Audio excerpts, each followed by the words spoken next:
Woo! What's going on, everybody? Good to see you guys.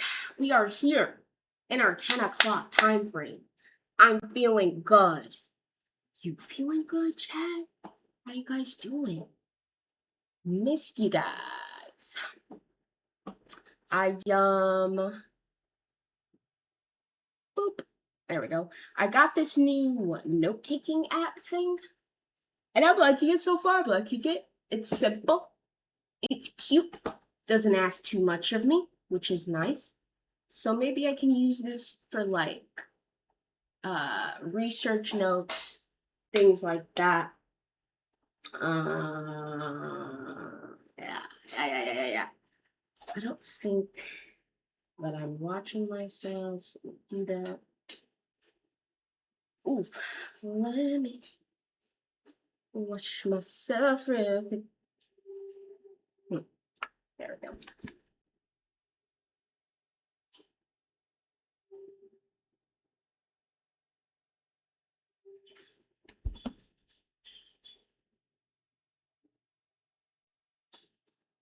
Okay. Either I'm very behind or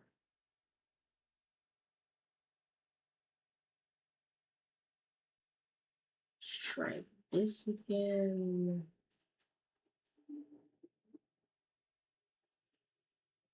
Go to live. Thank you. What in the world? Okay.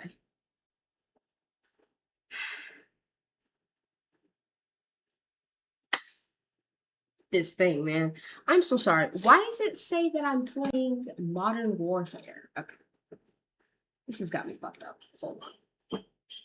Hold on, chat. It's saying I'm playing Modern Warfare. Bro, I don't even know how to get that game.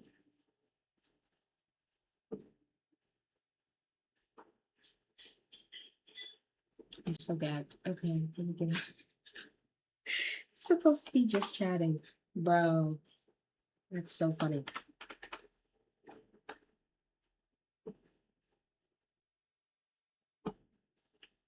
Okie dokie.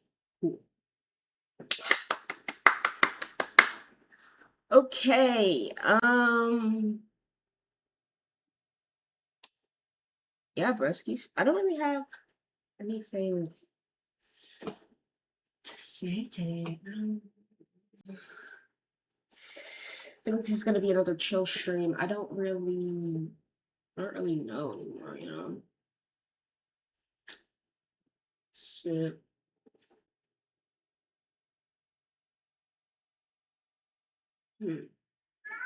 But then,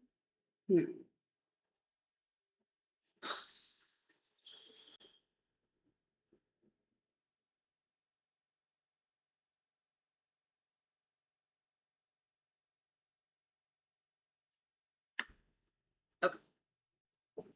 Anyways, so let's get to today's stream.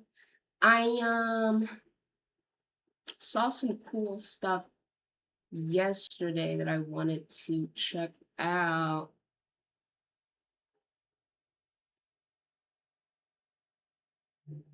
Ooh. Not several years in prison.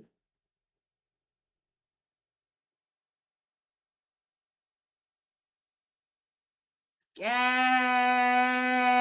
She turned into a different person? Yo, why? Why did she do that? All right, keep sending links. Let's go. Still not over this shot. Yo, bro. Have y'all been watching the playoffs? Spurs got numbers hungry now behind the plate. 5-on-4. Wemby. So send me the link to the article. Send me the link to the article. Wayne shitted on Caleb. This nigga Kai wasn't not even. And so now that I got the sketch on paper, I can basically just take a photo of that and close. React. Ron being played. Look, can I be honest? Can I be honest? Be honest. Okay, so you know what's so interesting is that, like, obviously he doesn't know that this is going to end. He's not trying to be purposely disrespectful. But look, though, that part interviews. Oh my god.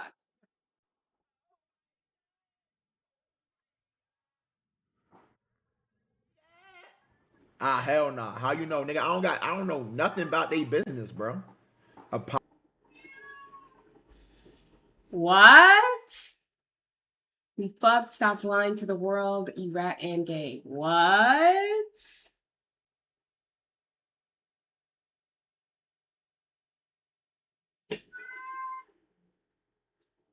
I'm so gagged. They did? Wow. Apollo's your cousin? He's not my cousin. Talking. Wait, Apollo, your cousin? Don't f you. What are y'all talking about, bro? Hey, listen, bro. This don't got nothing to do with me, bro. This is the underground tweet. The concept of Nine and Apollo. All right, no. Yo, keep me far away, bro. I don't know what y'all talking about. My hypocrites. You can't make this up. Stay dead. Manish on the beach, shebang. All of my ops, they're dead. Why do they gas me up? Where does it go? My head? This nigga sucks. Oh, nah. Come on. Move out the way, bro. Chat, How move is out that the way, hypocrisy? bro. Bro. Hey. Bro. That's just talent, bro. The way that Drake put those bars together, that shit just got me mad, bro. Nah, this shit hard though. This shit hard. He the reverse academics. With all that face. Chat, it's easy way to spot niggas, bro. Bandana, maybe like quarter zip, corduroy jacket, something. They wear a lot of earth tones. Hey, look, bro. Listen. Don't listen to no Drake album, bro. You can't even respect it in the first place, bro. That ass. I'm so sorry. What's wrong with wearing earth tones? Whatever. Bro, you can't understand this. Thoughts. Bobby. Hold on, Bobby. You still do interviews? She does. Bobby, you still do interviews? Got the blonde wig next to BBL. Ooh, shit. Bobby, look. Let me know if you still do interviews. I'm about to hit the Drake method, on God. Drake got his interview in a bed. Like, bro, that nigga, man. Yo, Chad, when you that nigga, you can do whatever the fuck you want, bro. So I'm going to start doing whatever the fuck. If that was Quavy, what was the point? I don't know.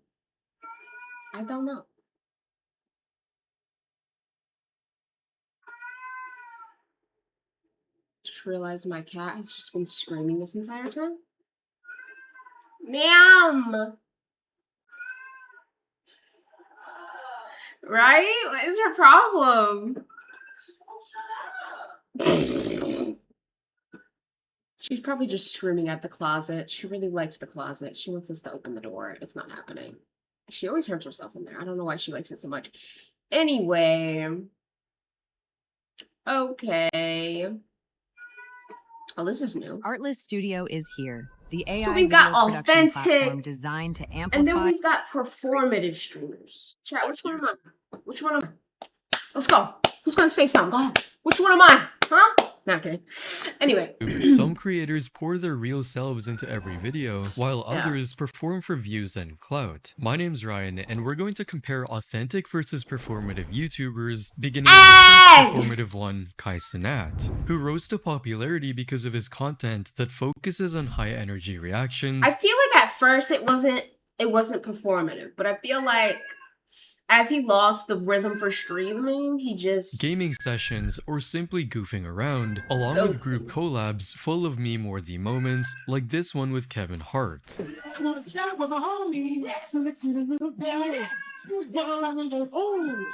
As of mid-April 2026, his main YouTube Clips channel has approximately 7 million subscribers, though most of his audience and engagement come from Twitch. However, despite the massive following, his exaggerated reactions I chose to get 10,000! Give me, and I'm short!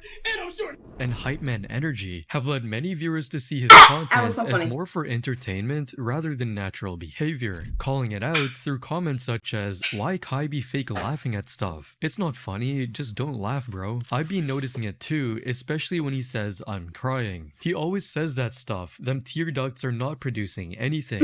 This perception became stronger during his last video on his main channel titled I Quit, where what seemed like a real reflection. I'm not gonna hold you guys, I didn't watch it. I did not watch that. Way too long.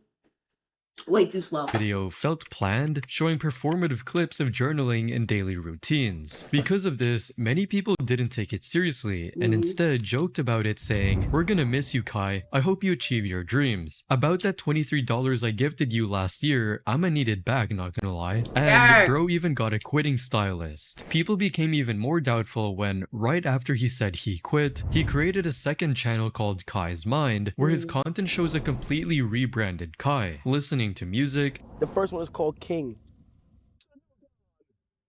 This is the new day. Hold on now. Is now. Right now.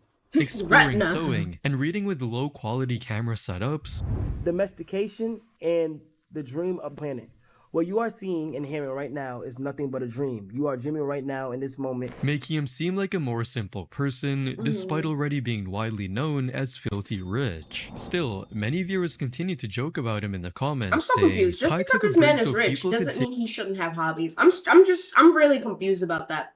Just because a person has money, what are they gonna do with the money if they don't have hobbies, guys? Get it together. Get it together. take him seriously, and people just trolling in the comments. His camera lagging and wearing wired headphones while wearing Balenciaga in a multi-million-dollar house says it all. This is when more people started calling him that was pretty performative, crazy. especially with videos discussing his sudden change in content. When it comes to Kai's future and whether this whole rebrand actually works, it really comes down to one simple question. Does he mean it or not? If Kai truly wanted to read books to make himself smarter, because the thing is, he's been doing this with pretty much every facet of art, right? Everything that people enjoy, music, movies, whatever, he is being as performative as possible with. So while Kai faced massive backlash for his sudden rebrand about how real it was, the next YouTuber's content shows a more natural being inauthentic.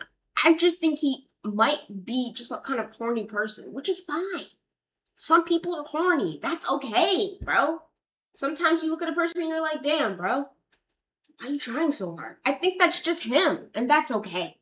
kind of authenticity. Largely inactive for a decade after creating his YouTube channel in 2011, Queso's content today spans horror games. The morgue is up here. Roblox experiences. Your word is agnostic. Whoa! Food rankings. I'm sure we could all agree. Yeah. Little Caesars is top tier. How do you guys do this ranking thing? Booty. I don't know how to do the ranking. Playing random games, like this supermarket simulator, which gained over 10 million views.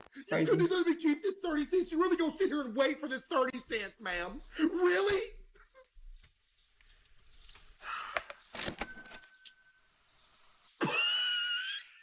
As of mid-April 2026, Queso has approximately 10 million subscribers on YouTube, thanks to being one of the most authentic voices in modern streaming. He openly jokes about his body and weight, even laughing at potential hate comments and just accepting them as self-deprecating humor. Pork Floyd? Oh, yep, you're banned. What if you make a song using only your voice? Banned. Let's start with the drums. Yo, hold up. First off, can we... Something everyday audiences have appreciated. He laughed about it. He didn't get offended or upset because at the end of the day, he realized it was just humor. I think I'm gonna tune into his streams some more. He's also managed to stay grounded despite his massive growth, continuing to involve family in his content, something that became especially clear during his 10 million subscriber special, Cooking with Queso, featured my mom, which he streamed in January 2026. This wholesome yet chaotic family cooking session quickly amassed over 1.8 million views, which was filled with unscripted conversations. Spawn from the size of this. He gives me hope, you know? Look at the size difference, dude.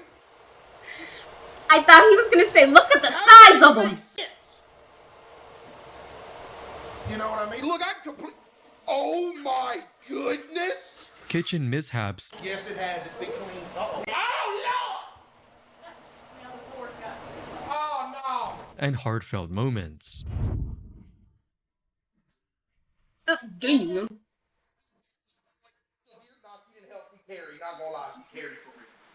It'd be like that. When you're cooking with your mom, it And while expected. Queso keeps things simple and real, the next YouTuber takes things to a much bigger, more performative level. Jimmy Donaldson, known globally as Mr. Beast, needs no proof as a performative YouTuber, as he himself has long admitted that YouTube is really just about the views. Doesn't that seem pretty illogical? Isn't that the whole point behind YouTube? To get views? But stop the BS. We all know everyone who does YouTube does it for views. You want views. Whoa. That is what's fun. Getting views is fun. And so when people are like, oh, you only made this video for views or money, that's the point of YouTube, views. His content goes beyond simple filming, like his 2021 video, $456,000 Squid Game in real life. I recreated every single set from Squid Game in real life, and whichever one of these 456 people survives the longest wins 456 grand.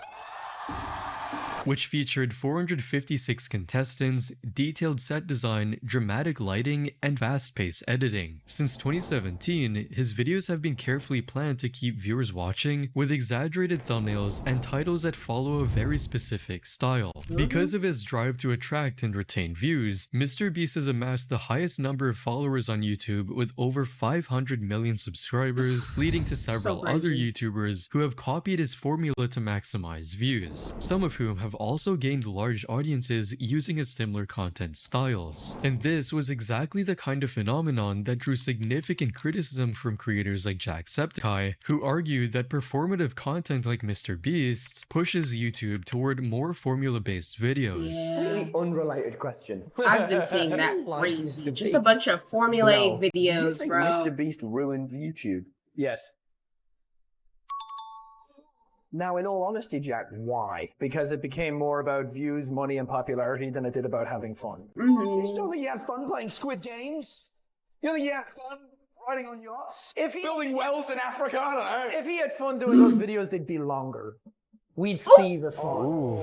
Some people have also used Mr. Beast as an example in critiques of capitalism in online culture. We view Mr. Beast as the internet's greatest philanthropist, a modern-day saint who builds wells and pays for surgeries. But through a Marxist lens, Mr. Beast isn't the solution to capitalism's failures. He is its final, most dystopian evolution. He has perfected an economy where human desperation is gamified, and charity is no longer an act of mercy, but a high-yield digital asset. Marx warned us that under late-stage capitalism, everything, even our empathy, would have a price tag. Especially in how his videos sometimes turn serious situations into entertainment. We gotta study Marx, guys. I keep forgetting You just to... witnessed a small village in Kenya get access to unlimited clean drinking water in less than a second. One down, 99 more wells in Africa to go. You're gonna love this video. These comments about Mr. Beast have made viewers more aware of how his content works, leading many to now see him as less authentic than before. Not only is he out of touch with reality, he is also ripping people off. The guy doesn't care about his fans at all, just maximizing his income. It's no longer a charity the moment you show it off to the world. But unlike Mr. Beast, the next YouTuber shows a shift toward a more personal and evolving kind of authenticity, even though he is one of the biggest streamers in the world. Launching his YouTube channel in 2016 at the age of just 12 years old, Speed has matured into a less controversial and more mature streamer, with his content now ranging from general streams to pro wrestling and music videos among others. As a streamer, he shows a more wholesome and kind personality, like when he This color grade was made with Imagen AI, using my LUT. Instead of color grading every single clip, you just select interacted with a special needs kid. I love you, bro. Seriously, bro. I love you, bro. Come on, man. I love you, man. Hey, keep going, okay? Yeah. Keep fighting, all right, bro? I love you, dog. We're gonna keep going. This guy is spazzing out. He's so excited. And when he shared a moment with one of his oldest fans. You were in Philadelphia. You were in Boston. Wait, you're a real fan? Yes, I am. Oh my God, you might be the oldest fan of mine. He has also donated money during his streams, like helping. I don't know how it would feel if I had like a 54-year-old like fan that wasn't my mother. Like I don't know. kids with diabetes. I would just feel cool. Like, I would just feel like that girl, I think. My dad's got a cash app. Yeah, bro. Yeah, bro. Give me your dad cash app, bro. Really? All right, bet. Because diabetes is mad expensive. Okay? Yeah, have a nice Those day, insulin dude. shots? You are an absolute W. Nah, bro. Bye, You're a dude. dub, bro. You have a nice mom and dad, bro. Seriously. And even random people. And while this may seem similar to what Mr. Beast does, Speed's content is not That's built what I on want them to big say. planned stunts, but When they're talking about me in the articles, okay, I want them to be like, they made the right girl famous.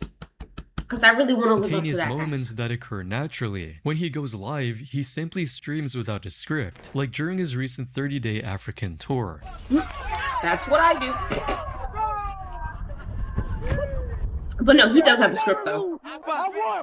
It's like an outline game plan. He talked about it in like And an this interview once. authenticity is why he has a massive fan base of over 50 million subscribers on YouTube, with Right. close to 8 billion views. On YouTube, there are many fan-cut clips of Speed just being wholesome, and people online really appreciate the kind things he does. Now, Speed is seen as someone the internet made famous. I'm for not the gonna right lie, reasons. his content is so good for clips. So However, good. while Speed's growth shows a more genuine side of him, the next YouTuber represents the extreme end of pure performance. Introducing himself as the pedo hunter, I could literally cancel you, and I choose not to. It's true though. It's the truth. I'm the friggin' pedo hunter. Mama Max rose to popularity in 2021 after posting videos with a dramatic and cinematic horror style look, using a pitched down voice, intense music, and flashy editing while claiming to hunt predators. Claiming? One more enemy to deal with. I will destroy your high places, cut down your incense altars, and cast your carcasses on the lifeless forms of your idols, and my soul shall abhor you. And when YouTube censored his content describing predators, he became a controversial Right. person for launching the campaign Pick a Side YouTube. You take down our shit and continue to help absolutely no one besides the evil people we are trying to expose, and the survivors continue to scream in agonizing silence. Which at the And time people appeared are to show a enjoying genuine this? desire to Bro, seek justice for I'm victims. scared. For many fans, this meant a lot. Like this victim who left a comment saying, "I was a child victim and there was nobody to protect me. My attacker was protected by his family and never faced justice. Please continue what you do and know that you are my hero." Because of this campaign, many people started watching Max's pedo hunting videos, Yeah, no, and he pedo gained hunting more than right now 700 is weirdly, like, high views. I don't know why everybody's all of a sudden excited to catch these guys, but 66,000 subscribers. However, guess. in 2024, things took a shocking turn when Mudahar revealed that Max's pedo hunting was not real. The investigations themselves are real, but Okay. obviously the films have fictional elements. I am Okay, what presenting does that it mean? as if it were to be real, but I didn't think people would take it as that. That's the thing. So I want everyone, when you watch my video, to assume everything is fake, Whoa! except like when I show up face and what they're doing. This was especially surprising Wait. because just 4 days after launching the hashtag #PickASide Huh? YouTube campaign, Check, that he makes claimed sense. to have real results against a specific predator named Pablo Sunny. It did what it needed to do. The rapist that was in the video is currently in police custody. And it Was that as a result of your video, or was that Yes. prior to the video? Yes, it was because of the video. However, during a Discord call shown in Mudahar's I mean, that's a video, cool Max flex. admitted that he had not actually brought justice to anyone. You went on my podcast Bruh. to tell me that you've got someone arrested and it was because of your video, just to be clear. But You I'm went not, on and you said, this guy was arrested, it was because of me, it was because of my video. It's kind of egotistical of me to say that it was my video that did it. I don't know that for sure. Worse, in the same call, Max also said that his supposed legal framework for these actions came from advice generated by ChatGPT. No, that's You fair. know, if I make a video on this, this is what I have to work with. How do you honestly think I can take your side? Logically, if tomorrow I was like, oh, where's Max getting his legal definitions? Oh, ChatGPT. By the way, ChatGPT has also been getting fucking dumber over the last few months. I It mean, has, come on. yeah. We'll read it together. ChatGPT understands the legal system. After Mudahar's video, many viewers went back to Understands his older the content legal and system. started Thank you. noticing problems and inconsistencies, seeing that much of it focused more on making him look like a hero instead of actually helping victims. What Dang. Today is that day where I officially get to try out. Really irked me about Max and made me unsubscribe was how his recent videos were filled with weird artistic editing and spooky cult imagery, and then only like 3 minutes of it were actually dedicated to the victims and the situation at hand. I'm so It felt gagged. like it was much more about him and his ever-growing hero complex than it was ever about bringing a predator Yeah. to justice. In contrast to that, the next YouTuber stands on the complete opposite Ayo! side, as he built his empire on pure Marky Mark. honesty and Bring sincerity. it back to that Marky Mark. Markiplier, who launched his main YouTube channel in 2012, initially experimented with sketches that surprisingly racked up millions of views at a time when his channel was still new, before pivoting to Let's Plays featuring horror and indie Pivot? games, emotional What's that variety face? videos, and occasional personal vlogs. I will now sing the national anthem of Thailand. Of Thailand? As of May 2026, Markiplier has approximately 38 million subscribers with over 23 billion lifetime views, thanks to him being genuinely Billion. focused on his Damn. community. In many of his videos, Markiplier openly encourages his audience when they're feeling down. It is absolutely okay to feel down. It's absolutely okay to feel sad. You don't have to put up a front of happiness. You don't have to put up a fake wall of doing fine. Or takes the time to thank Yeah, them it for took their me a hot support minute to towards him whenever he can. Because I don't say thank you enough. I say thank you a lot, but I don't say, for those of you who don't know, or those of you who are new to my channel, just thank you for deciding that my channel was worth your time. Because of this openness, he creates a space where fans feel supported and not just entertained, as expressed through comments like, Markiplier is almost like a home to depressed people and people with anxiety. And, thank you Mark, you entertain millions and turn, we believe in you. Thank you for staying humble and clearly being someone who believes in self-improvement. You are someone to look up to. self-improvement. Even in his streams and other uploads, Gotta he love it. isn't always loud or over the top. My name is Markiplier. You can't see my hands, but they're welcoming. Welcome. But they're welcoming. His content changes depending on how he feels, and he's not afraid to show that. He is also not afraid to call out things online that seem fake, like the popular browser extension Honey, which was advertised as a way to save I'm not gonna lie to you money. guys, it Years got me. later, his suspicions are It proven got me. right I used to when use that thing all the time because I could have sworn with a little animation that it was doing something. Honey was I called could've the sworn. biggest influencer scam of all time and accused of exposing influencers. They spend millions on advertising.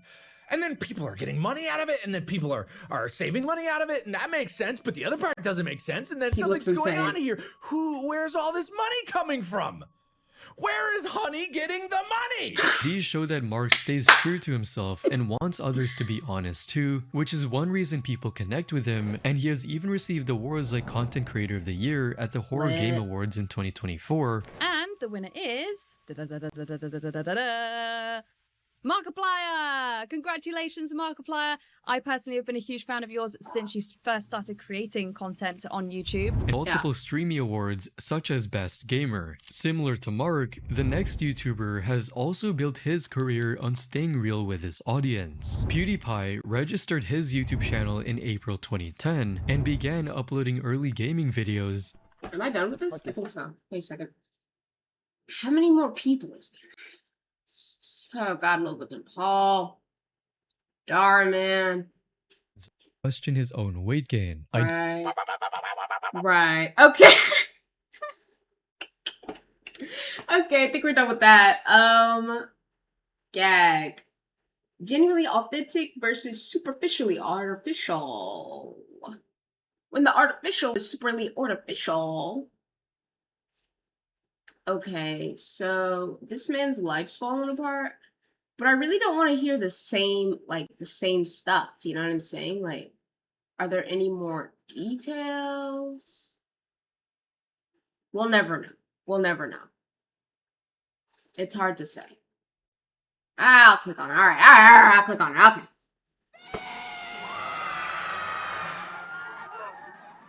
I regret it. I regret it, right? This kid went from which is king, co-founding OTK, pulling millions of viewers and Right. banking millions of dollars, And then to what happened? losing everything.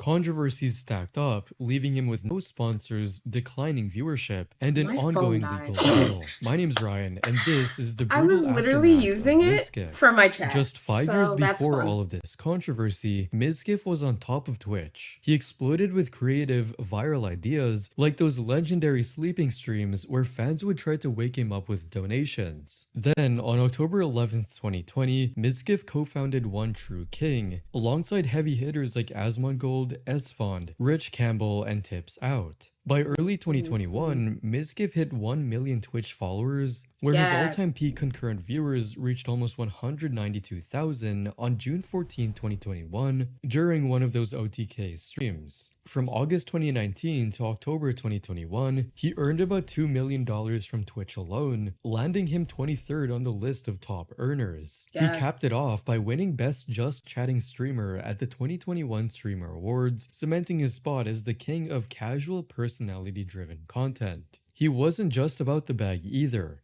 Mizkif raised thousands of dollars for charities like St. David's Children's Hospital and pulled off a high-profile over-the-edge rappelling event with the Make-A-Wish Foundation in June 2021 that brought in over $20,000. But even at his absolute peak, small cracks were beginning to show, especially through his associations with Ice Poseidon, who at the time was widely known for repeated bans from platforms like Twitch, and Crazy Slick, whose reputation within streaming circles had already been clouded by allegations of inappropriate conduct that had not yet fully surfaced publicly. It was like these you are who connections your that friends left are, Mizkif chat. vulnerable and ultimately contributed to the first major scandal that would come to define 2022, but had already been brewing behind the scenes as early as 2020 at a private party. Streamer Adriana Lee, after drinking heavily and passing out, alleged that Crazy Slick, Mizkif's longtime roommate and best friend, engaged in inappropriate behavior with her. However, Adriana only came forward with these claims in July 2021 through a Twitlonger, which took nearly a year to gain traction despite detailing a major controversy. Adriana wrote, "Crazy Slick was following us around trying to kiss me, and at one point I was told that he and I ended up kissing. He came into the room a couple of times after being asked to leave me alone each time. In 2 of those instances, he touched my neck and chest, saying he was just making sure I was alive."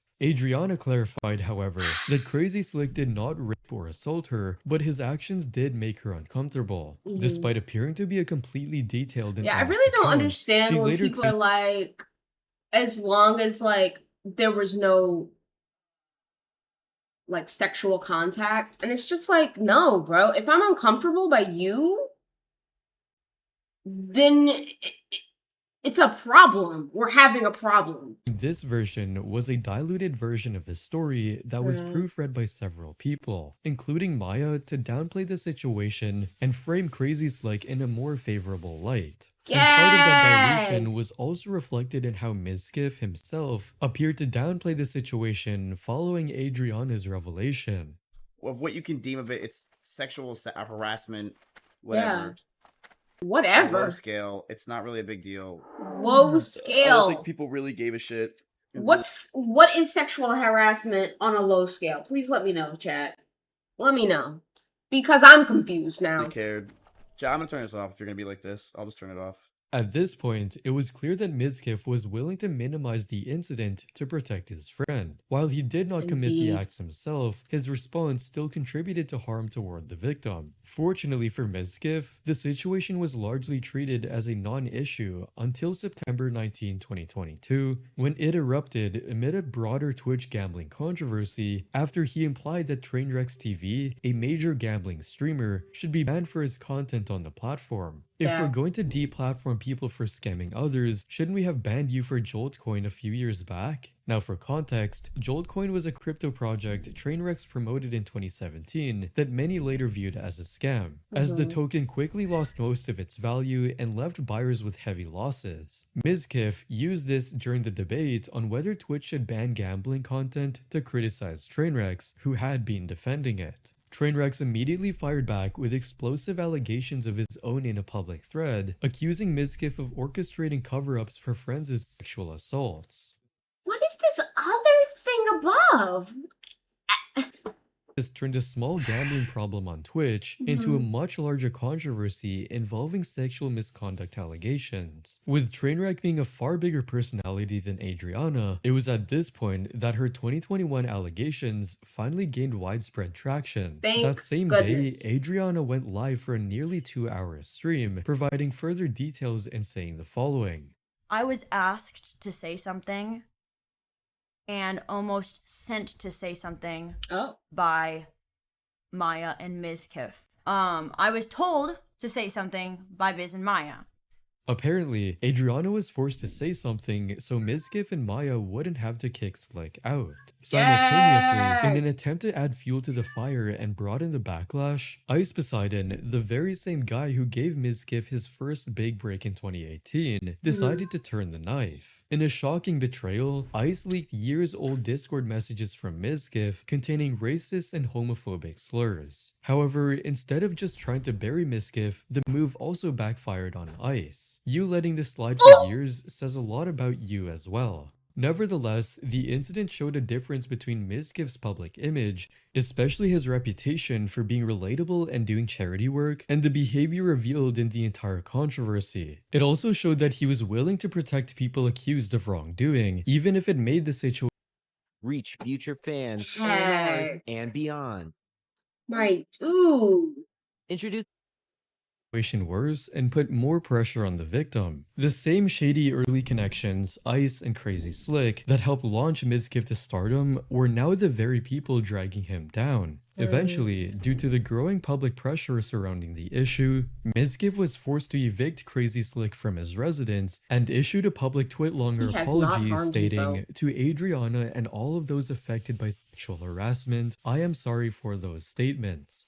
Sexual harassment, regardless of degree, can never be considered small. However, this apology did not shield him from the responses fellow streamers released to emphasize the severity of the issue and make it clear that sexual harassers and even those who cover them up should not escape accountability. Criticism against Mizkif began with his own organization. On September 20, OTK issued an official statement. Due to the seriousness of what's being brought forward, we have begun the process of contracting a third-party legal organization to investigate the issue in detail. In the meantime, Mizkif has been placed on leave and will be stepping away from his organizational duties pending the results of the investigation. Asmongold, one of OTK's co-founders, went further in a now deleted stream. I will not ever talk to them again. I don't care if this guy was Mizkif's effing friend. The piece of shit used you, lied to you. He's putting you in this position right now. He's putting me in this position right now. I am so effing mad, man. Thank you. Asmongold also wished— Like, bro, how is he your friend when he's literally destroying your career?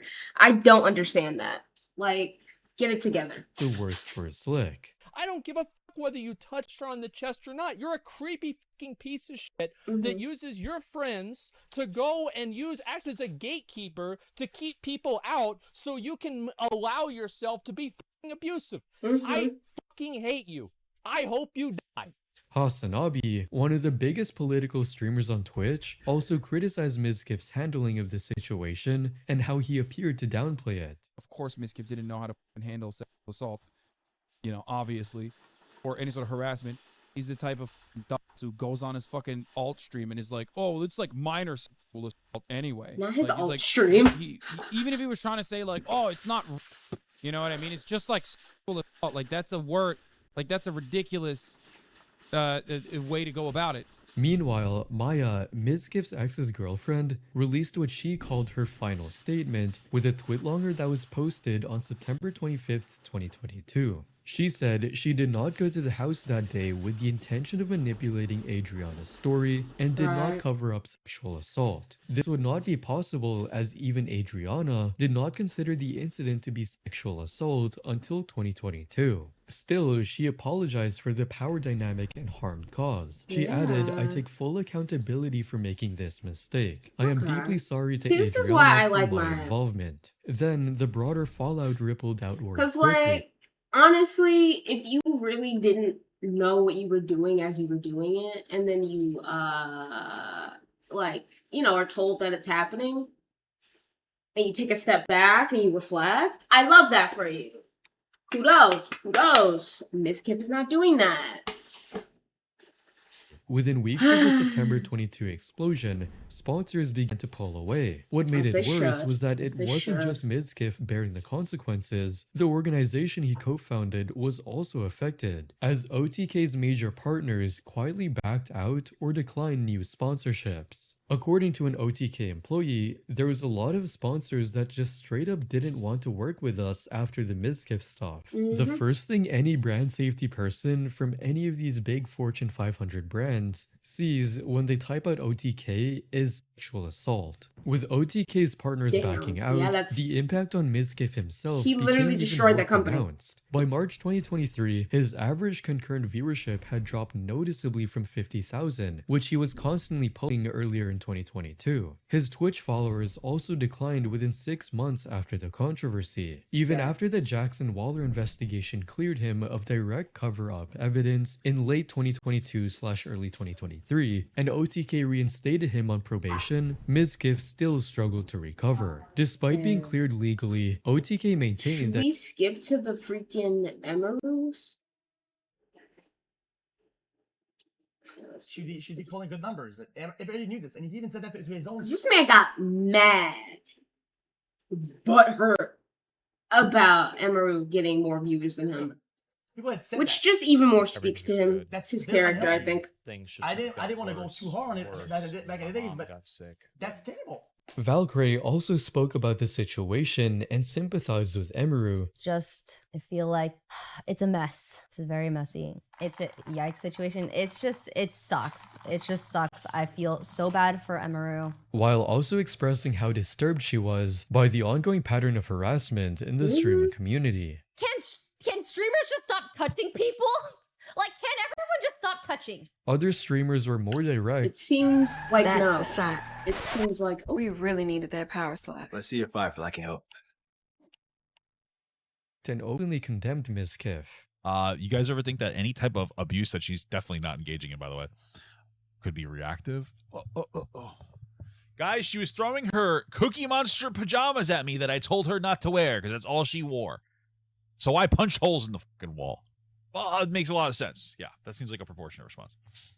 The broader audience also shared their I reactions forgot he said with things many like that. siding Oh with my gosh. Emeru. Mind you, she is only telling the public what she's comfortable sharing. Bro is a menace. The guy who covered up a rape was also abusive in his relationships. No one is shocked. By this point, it was clear that Mizkif had passed the point of no return, and the extent of the damage he would face immediately made that undeniable. On top of the financial penalties from the OTK termination, viewership on his primary platform Kick dropped sharply in the months that followed and barely recovered. After October 2025, Mizkif's average viewers settled at below 7,000. Meanwhile, he appeared to have fully stepped away from Twitch after the incident, with his last stream taking place in the final quarter of 2025, where he was only averaging around 20,000 viewers, alongside a follower count that declined and has remained largely stagnant ever since. In fact, he made this departure official in December 2025 through a Star Wars themed video posted on his Twitter account. On YouTube, his subscriber count also took a hit, dropping by 40,000 initially and continuing to fall by another 40,000 as of February 2026. So after all of that damage, one would think Mizkif would step away from social media, reflect, and learn from his mistakes. But no. As of March 2026, He said, "I've he gotta is still keep very much going." active, but to a much lesser audience. On YouTube, he continues to post, but mostly reaction content about couple drama, which barely reaches 50,000 views. On other platforms, he keeps returning to the Emeru controversy and seems to want to be seen as the victim. In fact, on Instagram, he recently uploaded a video where he broke down and accused Emeru of fabricating her claims. Dag. This is the person that went live with 60,000 viewers and told everyone I assaulted her, made everyone stop talking to me for years. Where's that my life that I got called for? Is this? She literally says it was her emotional definition, not the definition of assault. His Kick channel is still active, but many uploads now revolve around gambling streams, often barely surpassing 20,000 views, which was far from where he once was, especially considering he used to be one of the most watched streamers at his peak. On the same platform, which he also cross-posts on YouTube, he has been uploading reactions to events like Tectone's documentary, a longtime Twitch/Kick streamer and drama commentator known for major online feuds. In fact, he admitted that he has been in a feud with him since 2025. Tectone has been harassing me nonstop Not harassing. for almost a year and a half. Not the harasser getting harassed. Okay. Okay. Okay. So, it's pretty crazy.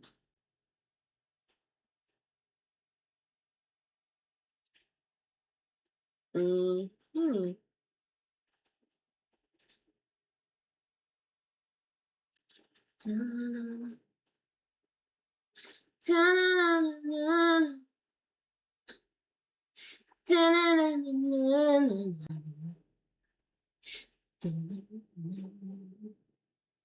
Gag.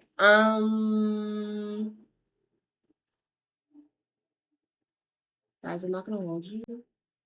I'm tired. I'm tired.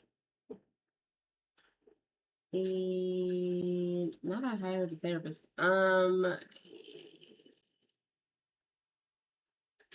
Why are all of the old rappers putting out new music? This is interesting. Do I want to listen to this? I'm feeling kind of blah today. I really don't know why. Okay, well, then look at this. Apparently you can go from 0 to a complete site in just a single prompt with Wix Harmony. I don't know if this is going to be possible. Where vibe coding meets drag and drop freedom. We'll see about that. All right, let me try to make up a site to sell some like theoretical kombucha. Make me a site about kombucha. Make it look nice and pretty and highlighting the products. Refine my prompt. Okay, let's do that. All right, that's so much better. All right, generate my site. Okay. Now Arya, my AI assistant, is planning things out a bit, so I'm going to let it cook. Okay, just finishing the build, and wow, are you kidding me? I typed in like the dumbest prompt, and then I refined it, then I generated a site. I have to check that out. That is about to say something So absolutely. I'm trying to make Look at a those eyes. website right now. Look at It's that! a little Look at hard. that little grin sneaking up his face. Wow. I keep a running roster of YouTubers I find generally incredibly entertaining, but only when they are actively destroying their own lives. Is that right? No. I don't know.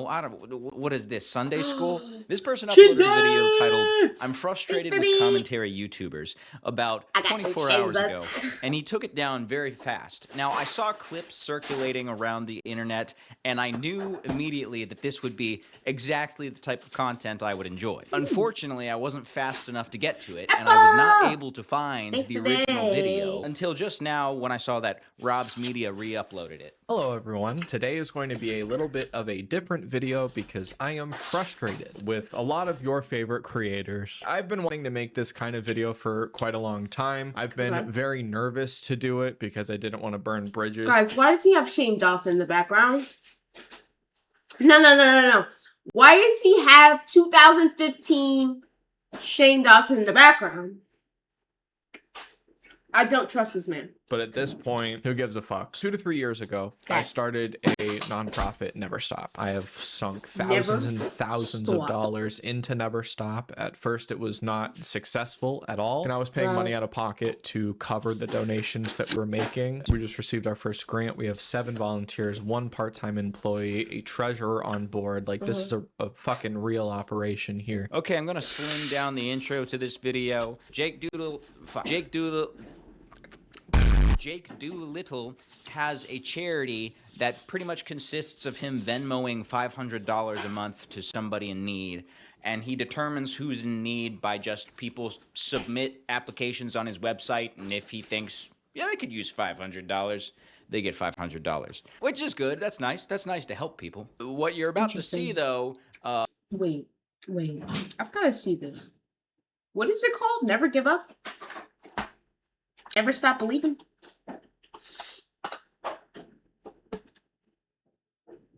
Where it at though?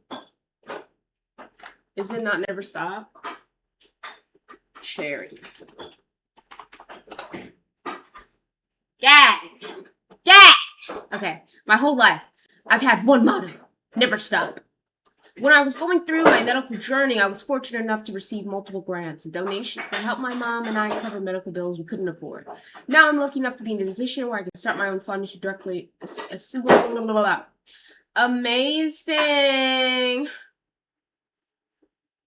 Oh, it's a clothing line too. Okay.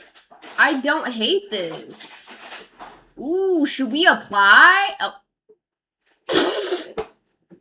I ain't got none of this shit. Okay, never mind. He said, "Are you sick? Then get the fuck out of here." You're right. In terms see what of he his did. expectation that people support his charity, you would think he is like on the cusp of finding the cure for cancer or something. I'm almost at 300,000 subscribers, which is absolutely amazing, and I cannot thank you enough for that. But there has been no YouTuber who has ever inquired or donated any money to Never Stop. No. Oh my gosh. Nobody ever asked So about what? your charity that sends people $500? I've actually even sent merchandise. I'm so done. Because if it's actually for people with medical conditions, $500 is not going to help them. I'm so sorry. To creators to try to get them to talk about Never Stop, and Right. it only worked with one, and that person wasn't even a YouTuber. It was a singer. It was a songwriter. And throughout this video, I'm not going to name names, but I would like you to know that I am going to name names at some point, possibly next month or so, if my So then following just up with these people do it amounts now. to nothing, and I keep getting ghosted. Yeah. Donate to charity. It's for the kids. Right? It's for the kids. It's for the people in need. It's for the lonely, the gay, the disabled, etc. Donate. I'm such a good guy. I'm such a good guy. You got to come on. I'm trying to help people here. You don't understand. Listen, I know an opportunistic person when I see one. I live in Nashville. I know tons of those motherfuckers. Now, I have a theory about Not this that I Nashville. want to get off the chest right away. If you are someone who is not flourishing in their creative exports on whatever it be, in this Me. case YouTube, Me, yeah. trying to make yourself the face of something that is doing objective good in the world, like a charity, and Mhm. corral people to support that charity, that does a lot of good to your bottom line because it drives attention and eyeballs and name recognition onto you. And I know a lot of people would be squeamish about throwing this guy under the bus because it's a charity. He just wants to run a charity. What's wrong with running? Like, again, nothing wrong with running a charity. Again, he has Shane Dawson in the background. Like, he loved this man. That's weird. Just look into those glassy eyes, and I do not trust that person. Not the glassy Sly eyes. Boy hates charities. Sly Boy hates charities. Okay, you want me to say that? Fine, I'll say that. A lot of these YouTubers love talking about holding people accountable for their wrongdoings and all that kind of shit. But when I try to say, hey, if you have any extra money, we are giving $500 a month. I know that you just put on your close friend story that you're making 15 grand off this brand deal. Hey, I would love the help. My views are down, but you're getting, I don't know, 50,000 subs a month. What are we doing here? I don't think there's been a creator that I've worked. Vibe coders, ready to build more? Why is he like Base this? 44. It's him making a charity and then complaining that no one's donating to the charity. Bro, you've got to put the work in. You can't just be like, why are, like, nobody else, like, saying shit about my, like, come on, guys. Like, I can't afford these $500. Never has a Sly Boy video become so outdated so fast. Guys, I couldn't help but notice that your channel is growing and mine is shrinking. What are we doing here? Have you ever been friends with somebody like this? I feel like I have to a certain degree. Wow, my views are down, but you're getting, I don't know, 50,000 subs a month. What are we doing here?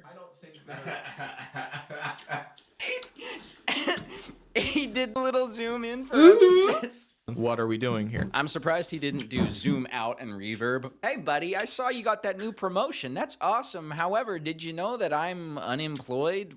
What are we doing here? Congrats on the marriage, my guy. The wedding was absolutely beautiful. Just a gorgeous ceremony. Right. I don't know if you know this, but I'm actually still single. What are we doing here? Because if anybody deserves all those things, it's me. You know, I give $500 a month to a random person who submits a Google sheet on my website. As of today, we have given around $12,000 to people in need over the last 2 to 3 years. This is all over $12,000? $12,000 is a lot of money, don't get me wrong, but like for like a 2 to 3 years and it's only 12,000? That doesn't make any sense. Wait a second, let me see here. Where's my calculator?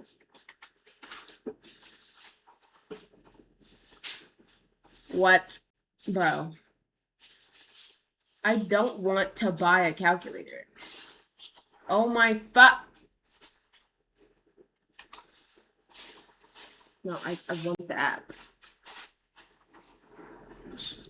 So that doesn't happen again. Okay, so this man's talking about $500 every month. Right. So he literally started this thing 2 years ago, and he's mad that he has to pay for it like a himself. charity. That was literally You said the there was problem. like 7 people working at this thing? What are those 7 people doing? Counting the dollars? If you just took all of your time that you've sunk into this and all of those people's time and just worked at a fast food restaurant for that exact number of hours, you probably could have gotten more money to Venmo to people who shoot you a message on your website. I want someone to tell me why U.S. senators and representatives are more likely to work with me than other influencers in the commentary space who I have talked to within the last 6 months. How come other nonprofits that are doing between $10 and $30 million a year in donations are willing to talk to me, but these fucking YouTubers cannot give $500 in a one-time payment out of their, I don't know, 50 grand that they're making a month? I've dealt with people like you before. I just don't understand the entitlement. Like, why do you feel like you, YouTubers aren't giving my sketchy charity money? What the heck? Not maybe it's time. I cannot. How many videos did you make on this man?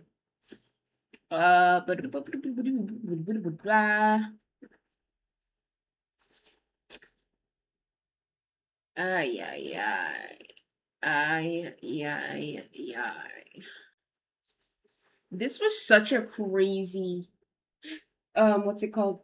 Conspiracy thing, because literally her cult literally killed her. Literally her cult killed her. Because she went and was like in it. She was in it. She was Mother God. She was in here. She was in it, right? Drinking that fucking silver shit, turning blue. All of a sudden, she contacts her sister. And she's like, hey, girly, can you come and get me? These people are fucking nuts, right? And so her sister's like, should I do it? Should I do it? Her sister doesn't do it. She dies. It's wild. It's wild. You never think that, like, you could get killed by your own cult, but you know? Boop, boop, boop, boop, boop, boop, boop. It's like I keep seeing this, but it's like 45,000 years. That doesn't even make sense. How does somebody get that?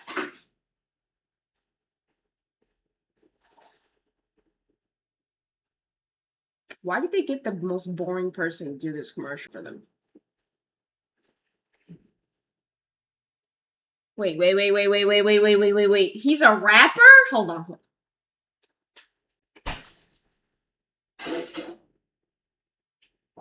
You guys can't even see what I'm looking at. Okay. He's a rapper is insane. This YouTube rapper made over $100 million selling virtual farm animals that apparently had a better investment strategy than half of crypto. Yeah, this is definitely one of the stories that I'm sitting here like, how did this happen? Why did this happen? I can't believe that it happened. I just have so many questions about it. As I was researching this video, I'm sitting here like, kind of in disbelief because it kind of sounds a little bit less like financial crime and more like some weird Black Mirror episode. Because the thing this guy did, he didn't rob a bank. No, he didn't hack some massive institution or company. No, he allegedly convinced over 100,000 people to invest real money into virtual cows inside of a mobile game. And he somehow turned that into one of the biggest fraud scandals in modern Turkish history. Okay. Wow. So meet Mehmet Aydin, a Turkish entrepreneur and former rapper. Yes, the international fugitive accused of running a massive Ponzi scheme was also, I guess, a YouTube rapper. Biden reportedly uploaded rap music online under the name of Ego Man, which in hindsight might be a little bit of a subtle hint that he would have the ego to, you know, run $100 million Ponzi. But I guess it's safe to say the music videos are just a little bit cursed. But yeah, there was a tweet that said, I would definitely trust that guy with $145 million. You see, anything is possible in life. Apparently, this guy can steal over $100 million. And during his YouTube rap career, he was also working as a dishwasher in Bursa. So the dude wasn't some Silicon Valley billionaire creating this cow token, to put it lightly. This was essentially a young guy in his 20s who saw an opportunity, to put it lightly. Because back in 2016, Aydin launched something called Çiftlik Bank, or Farm Bank. And honestly, it kind of looked like a Turkish version of Farmville. You had cartoon cows, chickens, and sheep. It had little farms with cutesy graphics. But the big difference is people weren't farming for fun. No, they were investing real money. The idea is simple. You start and manage your own farm. You use gold as a currency to buy animals like chickens, goat, cattle, and bees. You earn cash back by selling the honey, eggs, and milk that your animals produce. You can then use the profits from these sales to buy more livestock and so on. You can also pay real money to buy virtual gold and run your farm. And that's not just some pay-to-win model. If your farm does well and you make some proper virtual gold, you can exchange your virtual proceeds back into real money. So the idea was users could buy virtual livestock and farming equipment inside of the app. So you could be and a of course, farmer. the company, That's that money cute. would actually go towards funding actual agricultural projects and livestock farms in the real world. And in return, players were promised a portion of the profits. And at the time, the pitch actually hit people from multiple angles. Turkey's agriculture sector was struggling. People wanted investment opportunities. And I guess the app looked modern and tech driven. Then I guess the most important one, the company worked really hard to make itself look real. So it wasn't just some random mobile app sitting in the app store with fake reviews. No, Farm Bank created physical show farms people could actually visit in person. And they even opened branded stores selling products connected to the company. Honestly, my question is, how did this guy get the startup capital to do this? I feel like it would be quite complicated to set all this up on a dishwasher salary. But regardless, because of all these demos, investors could walk around and physically see the animals connected to this business. Essentially, the dude LARPed as a farmer. And the scam, I guess in a way, was kind of genius, at least in the most evil way possible, because once you give someone something physical to look at, it's a lot easier to fool. And especially in, you know, crypto 2016, when you have something physical tied to it and the investors can see it, it feels less like magic internet money and more like a real thing, except it wasn't. The numbers behind this thing got insane very fast, because within a year and a half, Farm Bank exploded across Turkey. And reports varied about this, but people were saying somewhere between 75,000 and 130,000 people actually invested into this. So that's crazy. And some reports were claiming there were hundreds of thousands more users just playing the game without even investing. And a whole bunch of estimates are saying it was about $131 million deposited into this. But others are saying $250 million or even $300 million in the equivalent of Turkish lira. So regardless, you know, 130 million to 300 million. This is one crazy heist. But of course, to get that many people involved, it kind of operated like a Ponzi to begin with, because at first people are actually getting paid. So, you know, the new money seemed like it was paying the people who got in first, and then it just kept recycling like that. So players were reportedly saying they were earning money from their virtual livestock, which then made the whole thing feel legitimate. So people then started telling friends and family that the app actually worked. And once people started saying, no, seriously, I made money from this, people started dogpiling in. And of course, the app itself encouraged consistent reinvestment. So users weren't just like buying animals once. No, they also had to spend money on upkeep. So they had to do, you know, supplies, storage, and maintenance tied to the hypothetical livestock that was tied to their money in the virtual currency. This is so crazy. But No, it honestly, though, is. it kind of sounds a lot like some of these like 2021 NFT scams. Regardless, marketed itself as innovation, and the company promoted itself as this futuristic blend of gaming, agriculture, and investment. And it was trying to I like mean, that's what it position sounds itself like. under the narrative of we're helping Turkey revolutionize its Stop! farming He's got a industry. shot at And a freedom. whole bunch It's of so people were crazy. clearly on board because you have major Turkish TV personalities and celebrities promoting the app publicly. Because farm bank branding started showing up in real stores and real products carried the company logo. And at one point, Mehmet Aydin was even claiming the company would help finance one of the largest dairy farms.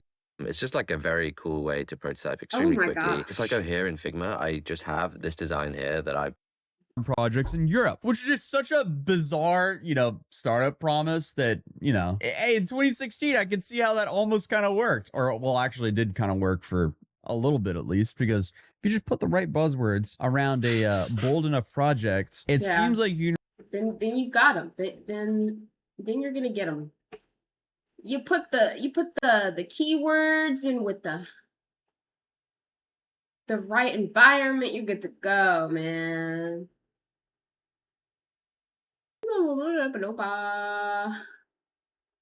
I've been rewatching a lot of Kai Cenat streams just to get some secret sauce. A little bit of secret sauce. Cause yeah, I don't really know. Guys. I don't even know, guys.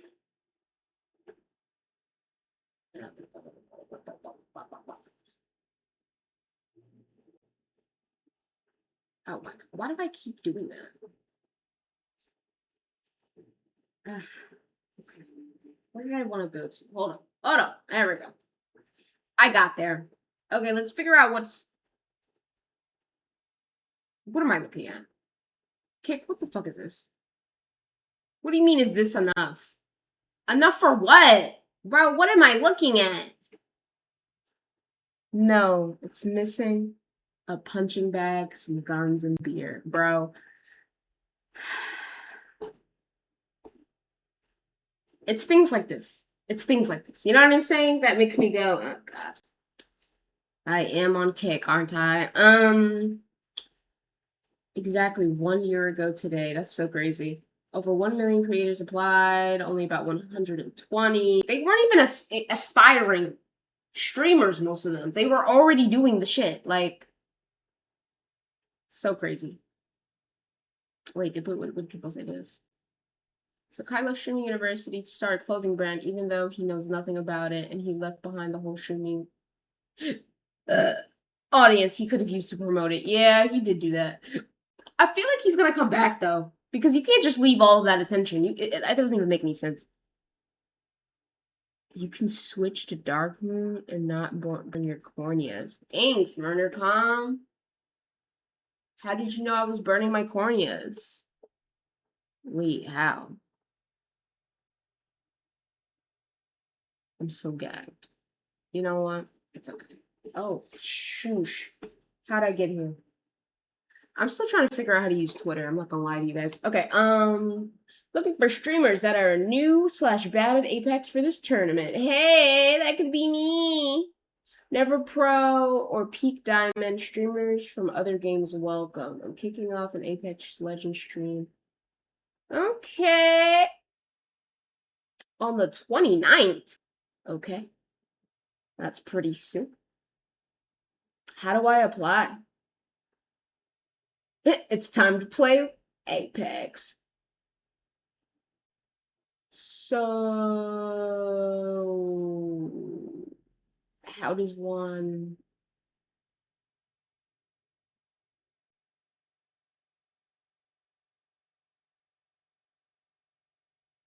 I feel dumb as hell. How do I do it?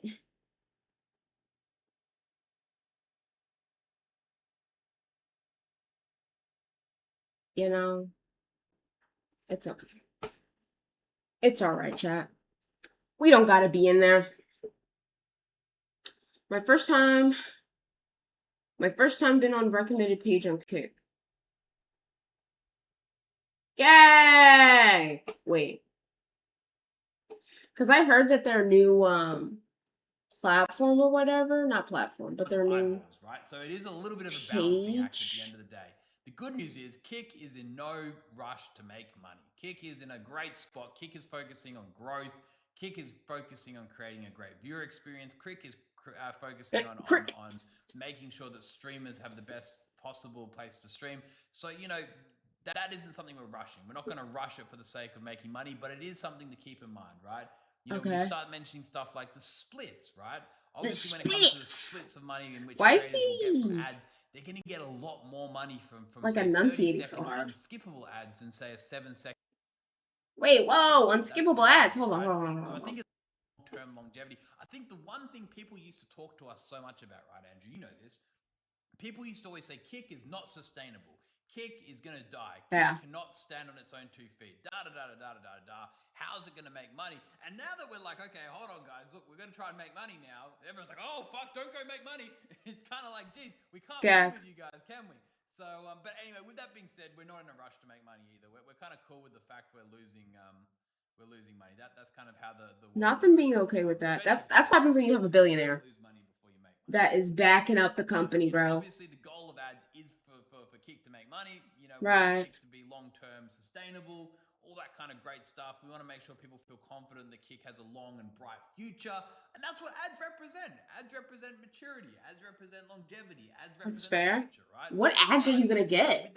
Are we gonna get like weird ass ads on here? All of these really, really important aspects out. Let's kind of take a step back for a second and understand what that is. We've got to make sure we give creators the control to run the ads when they want to. We have to do our absolute best to make sure that the ads. This is why we're on Kick, guys. It's lit over here. Intrusivity is actually a big part about what advertisers pay for, right? And we have to make sure that we're transparent about it all. Yeah. And I guess the final piece of the puzzle here is going to be what is the split that creators receive from that. I don't have an answer for that yet, Andrew, but we will get there soon. We will get there soon, and we will talk about it when we do have more answers to that. Listen, man, the fact that you're giving control to creators is big. That was my big thing since day one, even over on the other platform that I worked at, was this idea that you shove it down people's I keep thinking you can throat like a without stream wanting it. and you just can't do that. It's awesome to hear that. But then I also like your balanced approach where you're not doing the PR talking points and saying, look, guys. And I've lost interest. Damn. I really gotta work on my fucking my attention span. That's what it's bad. It's bad, guys. It's pretty bad. Okay, let's see how long it gets until we see ourselves. Let's see here. How far? How far down?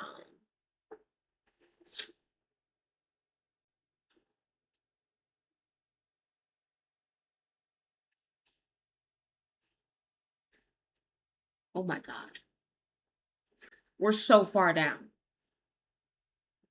Maybe I should put like just chatting in the... I'm still trying to figure out Kick and stuff, so let me see if this makes a difference. Just... I'm gonna just... Somebody come get her. Wait, I don't get it. How do you... So how are they putting a freaking...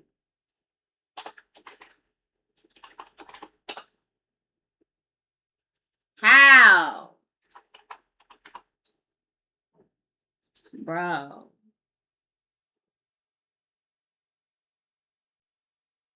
Why is it spelled wrong?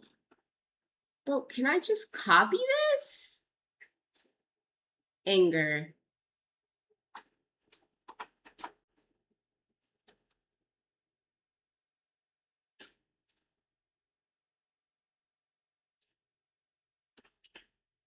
If I just put chatting?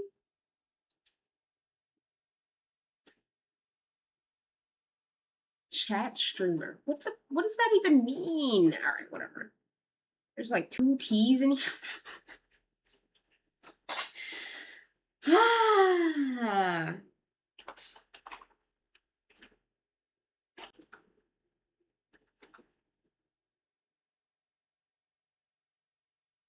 Does it say just chanting? What in the world? Oh.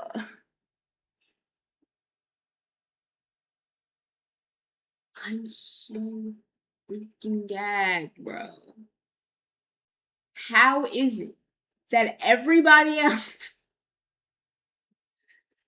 can get this freak? Okay, you know what? I'm not even care anymore. I'm not even care anymore. So that's what's what.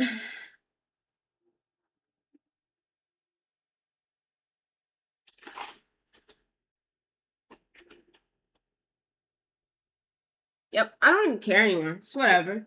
It's whatever, guys.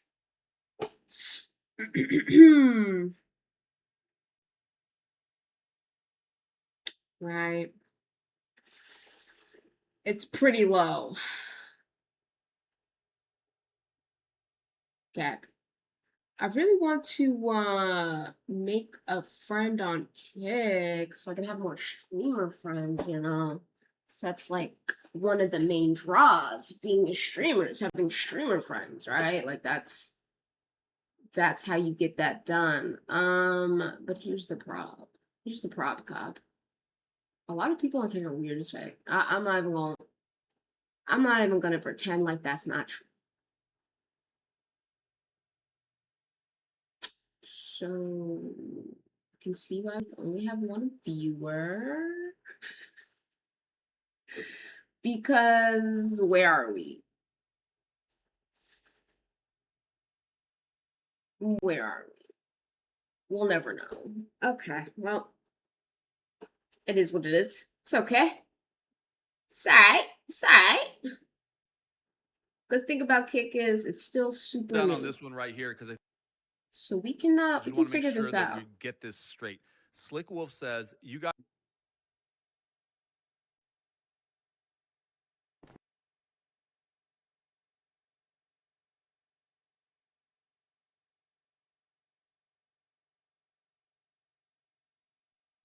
Slick Wolf, just to double down, man, like we're testing right now, and Eddie mentioned as a creator, you're going to have the ability to run ads or not run ads. So just want to, I don't want you leaving this chat thinking that, right?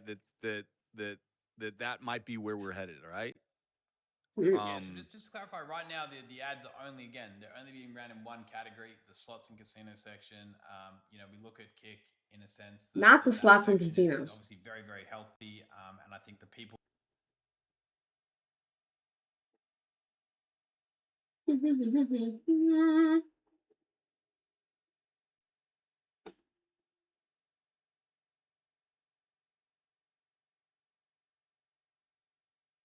I'm just so gagged that I don't. Okay, whatever. Back to Twitr. Okay, explains that why he's on Kick over Twitch, saying he likes to be able to directly talk to the platform. Oh yeah. Oh yeah. Like you can tell that Kick is actually building this platform for the creators. Like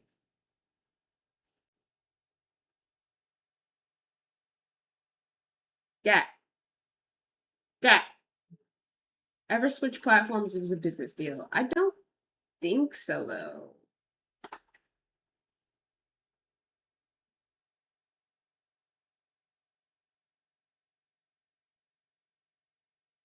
Not 6 months. Stop. It don't matter the platform. Only going viral for drunk streams. I cannot. Man. Keep talking an hour. Releasing a Patreon. Interesting. Not them going Patreon. I never understand that, bro. Like, I would want to have my own website. Like, that's my plan. I'm gonna have my own website with, like, exclusive shit, probably my VODs, and other cool stuff like that. I really don't understand the whole... I guess a lot of people don't feel like building. Stop. Wait, what's Black Boy Max? Oh, is this... Okay. I'm seeing this more of as like a archive thing, but okay.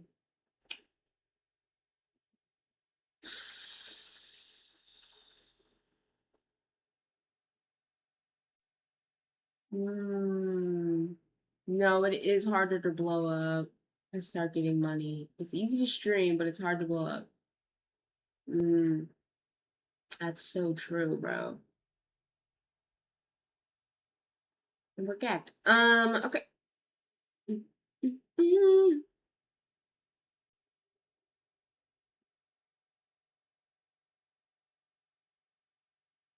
Gag! Now that's what you call It's cute, right? a view butter. Say, bro, don't refresh the seed. Don't refresh the seed. You remember that 4,600 viewer chat. Fucking seed, bro. Lucky, man. We love to see it. We love to see it. We love to see it. We love to see it.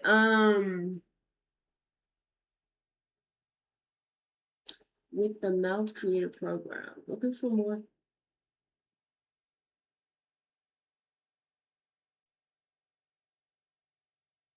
I'll build a Meld widget. Wow. Let me respond in here.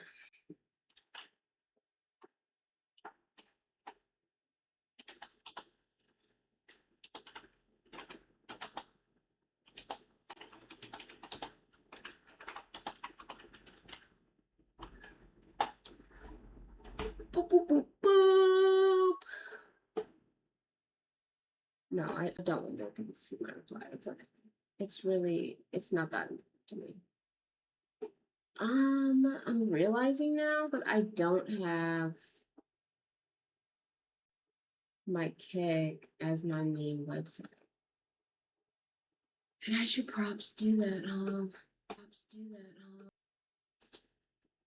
Boom, bam.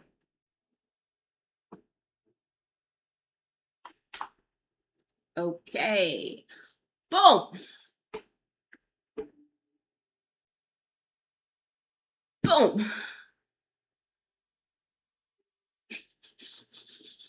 Okay, so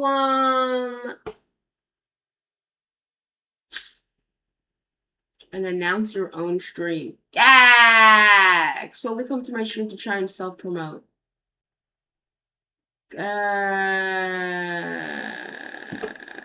Yeah, I had to stop doing that. I had to stop staying up and doing that. Oh, I wanted to watch his recycling video. Hold on, because this man makes really good videos. Oh, boom.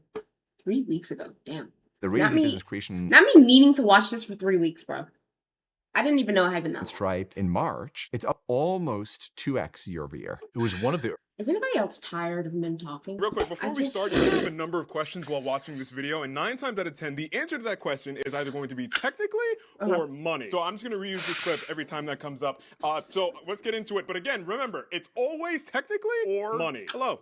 I'm wearing a lab coat that I stole from my sister who's a nurse, which explains why it's one size too small. The reason I'm pretending to look scientifically qualified is because a few weeks ago, I set out to make a simple video about the history of reducing, reusing, and recycling. But the more reports I read, videos I watched, and red yarn I purchased, the more I realized this is a deeply complicated issue. But surely the title is clickbait. I mean, recycling obviously exists, right? Technically? But the reason it's such a mess is due to the very material that popularized recycling in the first place. Plastic? Plastic. Plastic is so interesting for all the Plastic is I'm awful. sure I need to tell you that plastic waste is a problem. But the way we got here, and the reason you view it the way you do, is the direct result of decades of misleading claims, unrealistic promises, and propaganda from big plastic. That's a real thing. I'm telling you right now, this one's gonna be a bummer. I've never liked chemistry because it's the one science you can't see, and because I have the reasoning ability of a 12-year-old boy, if I can't see a thing, I tend to believe it's not real. We all know that plastic is made from oil, yet none of us know how. Prior to writing this, I couldn't even imagine how that works. As far as I can understand, when you extract oil from the ground and you refine it, the product that you're looking for is called methane. It's the primary gas that your stoves use. We burn it for like energy and stuff. It's really valuable. But one thing you get when trying to get methane is its less popular brother, ethane. And this is a byproduct of the process. Ethane is going to be there whether you like it or not. And for a while, that's just the way that ethane was seen. It's just one of the things that you get when you're digging up oil. But in the late 1800s, it was discovered that you could use it to make this weird substance. It was this white, waxy material discovered by German chemist Hans von Pechmann. His colleagues named it polymethylene, also known as polyethylene, also known as plastic. Now, this discovery was an accident, and at the time, there wasn't really much you could do with it commercially. But in 1933, British company Imperial Chemical Industries, great name, accidentally discovered a way to synthesize this industrially. And the result was a material unlike the world had ever seen. Polyethylene was everything you wanted it to be. It was strong, it was lightweight, it was flexible, it was heat resistant, and most importantly, it was cheap. It might not seem impressive today, but at the time, plastic was viewed like the material of the gods. It could be clear like glass, but it didn't break when you dropped it. It was lighter than metal, less flammable than wood, sturdier than paper. You could color it, make it look like any material you wanted. It was easier to clean, it was easier to transport. It was cheap, it was durable, and thanks to injection molding, it was easy to mass produce on a large scale. This material could be used for everything. And due to metal shortage in World War II, the manufacturing of plastic became really big in the 40s. And since it was already in high production, when the war ended, there was an explosion of new plastic products to choose from. Plastics take their rightful place in a world at peace. The future will bring plastic. Not a world at peace. Stop. Yet resistant to wear, wrinkles, and stains. Saran wrap, squeeze bottles, Tupperware, shoes, dolls, garbage bag, plates, bras. People loved plastic, but manufacturers loved it even more. Why? Money. Remember, plastic comes from ethane, and ethane is really cheap. In fact, there's too much of it. Because if you're a fossil fuel company, you want methane. But if you're getting methane, you're also getting ethane. But it's not just that you don't want ethane. Nowadays, you literally have to find a way to get rid of it. You can't really mix it with the methane. You can't just release it out into the atmosphere. There's only so much of it you can legally burn. And if you don't find a way to get rid of this stuff, it becomes a big problem for production. A lot of governments, including the US government, control how much you can flare. So it might be that you are producing so much ethane that you cannot flare it and you cannot send it down the pipeline. And if you can't sell it, you have to shut down the well. They hate shutting down the well. If there's still methane down there, if there's still oil down there, that's money in the ground. So it doesn't matter if you're making money on the ethane. You just need someone to take it away from you. And plastic just makes sense. So from the 50s onwards, pretty much anything you could dream of was being made of the wonder material. The possibilities were endless. And the best part is that it would last forever because plastics basically last forever. That will come up again later. I'm not here to say that all plastic is bad at all times. I'm coming to appreciate that plastic does have a place in society. For example, before the invention of single-use plastic-filled diapers, children used to wear cloth diapers that were meant to be washed and reused. That's okay. We don't have to go back to that one. The problem is how much plastic is made. So what were we gonna do with all this trash? I would love to answer that question, but I do have to do a commercial for a brand real quick. Why would he just interrupt the video like that? Money. Wow, look at this totally normal meal for a college student. I can't wait to eat this and then go about my day. That was me about 8 months ago. I noticed that anytime I ate a salty meal, I would get these crazy chest pains and my heart would start beating really fast. And I was totally panicked because I didn't know why it was happening. I thought I was dying. I can feel my heart pounding in my ears. And I kept putting off seeing somebody about it because I was scared to go to the doctor. But it got to a point where it was almost every meal, so I knew I couldn't deny it anymore. I had to go see a doctor as soon as possible, and that's why I used ZocDoc. Today's video sponsor. If you want easy ways to find healthcare providers, I was really trying to figure out the sponsor. You probably need to hurry up. Right. American eats. Thinking about a degree in cybersecurity? No. Don't sleep on this. UMGC. I'm not, bro. It's about a credit card's worth of plastic every year. That's why I don't order seafood. It eats through my wallet. I'm doing great today. But the planet is a big place. I don't get why we can't just find somewhere to put it. We have this one planet. We only have so many places that we could put our waste. I can think of 3 different places we can put our trash right now. We can't put it in the ocean. Look what happened. Sure. Look what happened is so crazy. How much trash did we put into the ocean until we stopped? How much trash did we actually go, this is a good idea? Did we full send it? Or like, trash in the ocean. Stop. When? I'm the best Googler. Anyway, trash in the ocean has not stopped. We love it. Right. Plastic is one of the biggest threats the oceans face today. Right. But how much do we really know about it? On its mission to solve this problem, the Ocean Cleanup just published the most advanced research ever on the Great Pacific Garbage Patch, the largest accumulation zone of ocean plastic on the planet. Not it next to Hawaii! Scientists have been studying this area since the 1970s, mostly by dragging a small sampling net through the ocean. The ocean's cleanups researchers believed this method was valid only for small debris and Right. covered too small an area to reliably measure larger debris. So, in the summer of 2015, the Okay. ocean cleanup launched the mega expedition, crossing the patch with 30 boats simultaneously. In addition to using many small nets, 2 giant trawls were towed behind the fleet's mothership. In total, they brought back 1.2 million plastic samples. All were hand-counted, identified, Hand-counted? and classified by type and size. A monumental task, taking a team of lab technicians 2 years to complete. However, the largest debris appeared less frequent and more scattered. Quantifying the debris required an area 20 times larger than the mega expedition to be covered, something only possible from the sky. The ocean cleanup ran the first ever aerial surveys of a garbage patch by converting a former military aircraft into a high-tech research platform. Cutting-edge sensors allowed them to reconstruct the 3D shapes of large debris to calculate their mass. The results of all this work? The Great Pacific Garbage Patch measures 1.6 million square kilometers. That is 3 times the size of France. The patch contains 1.8 trillion pieces of plastic, which equals 250 pieces for every human in the world. Oh my god. The total mass amounts to 80,000 tons, 4 to 16 times more than previous estimates. 92% of this mass is made up of the larger objects, all of which are destined to fragment into dangerous microplastics over the next few decades, if left under the effect of sun and waves. And because the findings show that pollution in the patch is increasing exponentially, the plastic is unlikely to go away by itself. These results paint a new picture of the problem and provide a baseline for the cleanup of the Great Pacific Garbage Patch, Right. set to start in 2018. So what happened?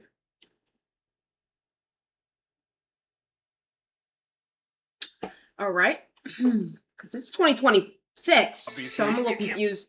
Of a mountain. We can't? They've even tried to put it into a volcano. I didn't even think of that. We can't?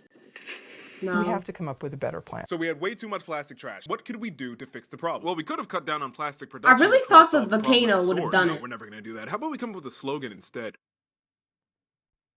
Right, because marketing always fixes If you things. grew up in America after the 80s, you probably grew up learning about the 3 R's. Especially in the 90s and the 2000s, messaging about the benefit of reducing, reusing, and recycling was everywhere. It's worth it. It's worth it. It is worth it. It was on posters, commercials, children's television. They made jingles about it. They talked about it in science class. Did you know that Schoolhouse Rock forced Mitchell Musso to make a De La Soul parody song about it? Obviously, I can't play the whole thing here because Disney will have my head on a pike, but I will play a snippet shortly. However, before I do, I would like to read the lyrics to the first verse because it's written like a conspiracy theorist that's trying to make a connection that simply isn't there. 3. It's a magic number. Yes, it is. It's the magic number. Because 2 times 3 is 6, and 3 times 6 is 18. And the 18th letter in the alphabet is R. We got 3 R's we're going to talk about today. Go listen to this song immediately after this video. I assure you, it sounds worse when you sing. Yep, and we're gonna go watch it. Cause what? High key, I feel like we could get Schoolhouse Rock on like Internet Archive. High keys. Let me get the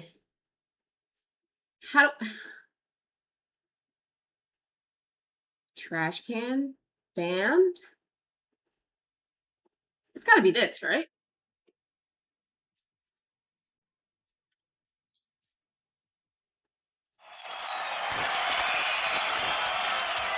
I'm Bob. I'm Bottle. I'm Ken.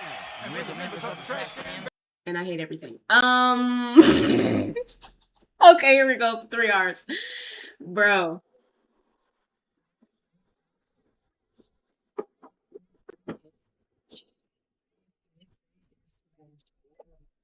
It's the magic number. I think I remember this song. It's the magic number. Holy fudge.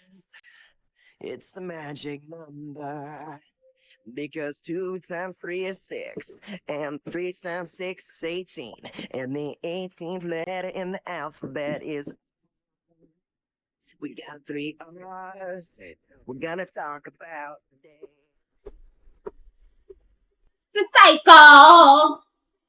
Recycle! Recycle! Recycle! If you're going to the market to buy some juice, you gotta bring your own bags and learn to reduce your waste. We got to learn to read. Yeah, oh, you have to do some cool clothes. You gotta do them. Wait. Is that what hand-me-down thing everything?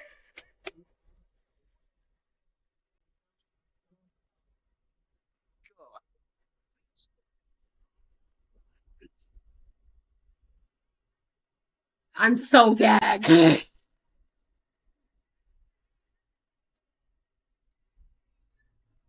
Right. Number. It's the magic of number.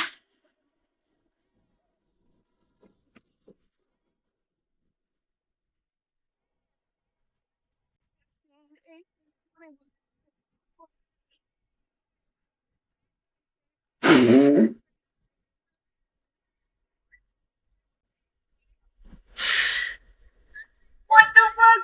Not this man counting by threes. Oh my god. Alright.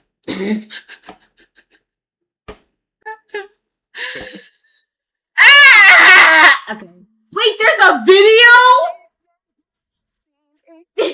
15.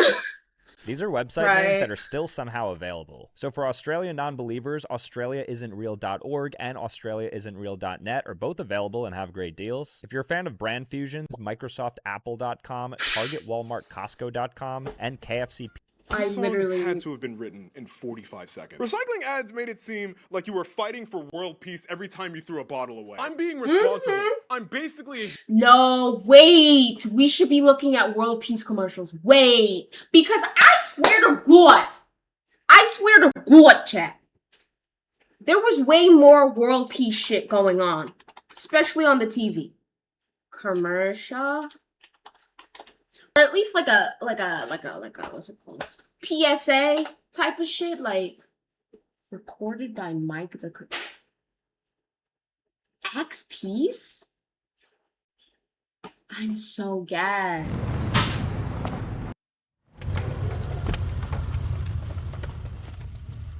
Okay, this is by Axe Body Spray, guys. This is intense. Hold on.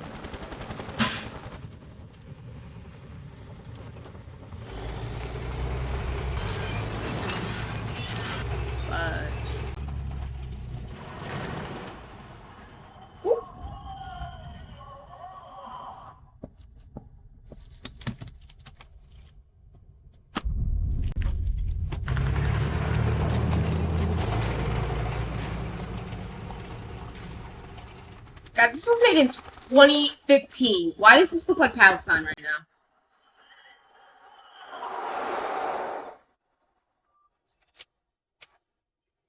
Whoa! Who we nuking?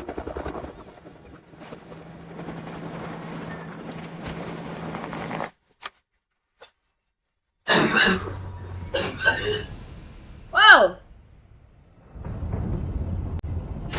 Not the white woman. Mike.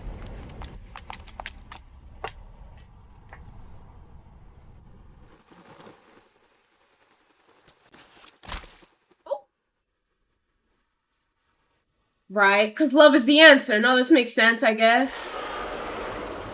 Yay! That's so cute.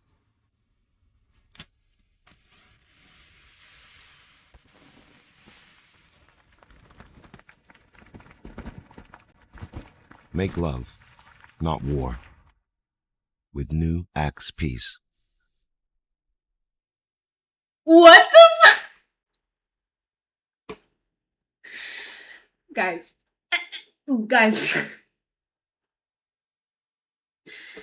Guys, what when a deodorant commercial gives you the chills? No, honestly, this was better than most movies.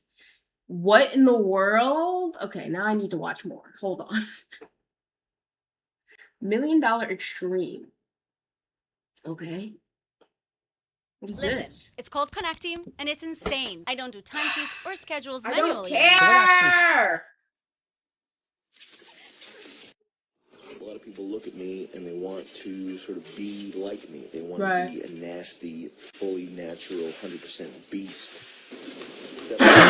Get a gallon of milk. A gallon a day, you have to shock the body.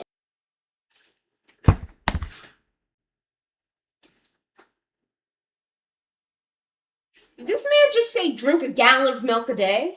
He couldn't have said that. He couldn't have said that to my face. Man, I forgot that freaking Got Milk was rampant during this time. It was World Peace, Got Milk, fucking the 3 R's. Don't do drugs. That was the big 4. Bro, this man said, you gotta shock the body with a gallon of milk a day. How would you even consume that much milk? And him doing it while exercising is diabolical. I'm not even gonna lie to you. I do kickers, I do... What the fuck was that?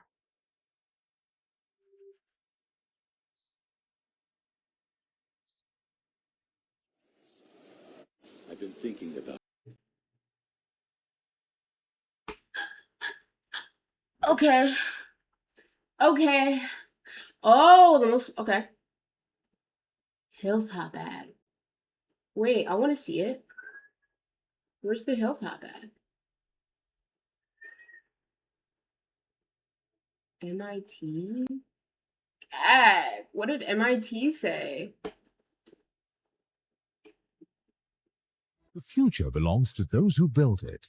At MIT WPU, research is lived. Ideas take shape. It's a Peace University, never mind.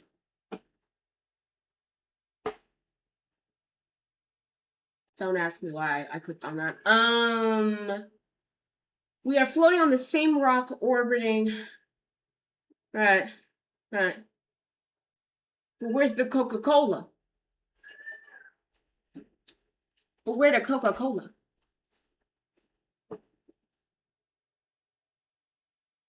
Hey! Found it. It's lit. I'd like to buy the world a home and furnish. Hey!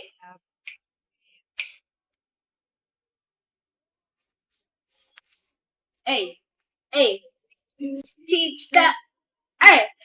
Hey!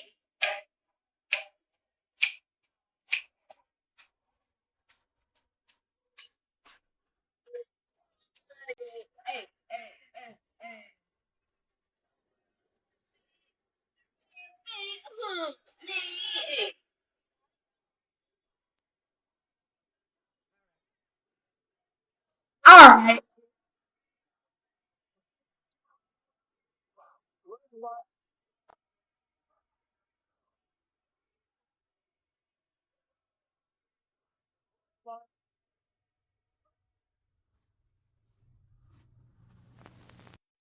Whoa. I'm so I just built a budgeting app in Base 40. Bro! No, that's really good branding right there. It's 50 years old. Fuck. Donald Draper. Who is this man? Is this like a marketing genius?